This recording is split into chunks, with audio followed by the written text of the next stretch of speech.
நீலகிரி மாவட்டத்தில் இரண்டாவது நாளாக லேசான மழையுடன் கூடும் கடும் குளிர் நிலவி வருவதால் பொதுமக்களின் இயல்பு வாழ்க்கை பாதிப்படைந்துள்ளது.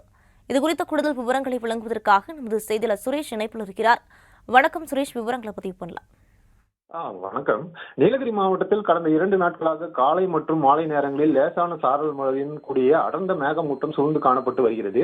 இதனைத் தொடர்ந்து 2வது நாளாக இன்று அதிகாலை முதல் உதகை மற்றும் அதன் சுற்றுவட்டார பகுதிகளில் கடும் வெண்மேகம் கூட்டம் சூழ்ந்து காணப்பட்டது. இதனால் உதகையிலிருந்து லவுடேல் வழியாக மஞ்சூர் செல்லும் சாலை மற்றும் உதகையிலிருந்து தொட்டபெட்டா செல்லும் மலைப்பாதைகளில் காலை முதல் கடும் மேகமூட்டம் சூழ்ந்து காணப்பட்டது.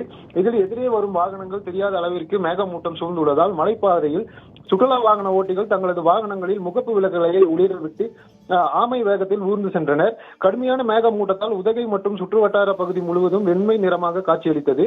மேலும் கடும் குளிர் நிலவுவதால் விவசாயிகள், தோட்ட தொழிலாளர்கள் மற்றும் பொதுமக்களின் இயல்பு வாழ்க்கை என்பது வெகுவாக பாதிக்கப்பட்டுள்ளது.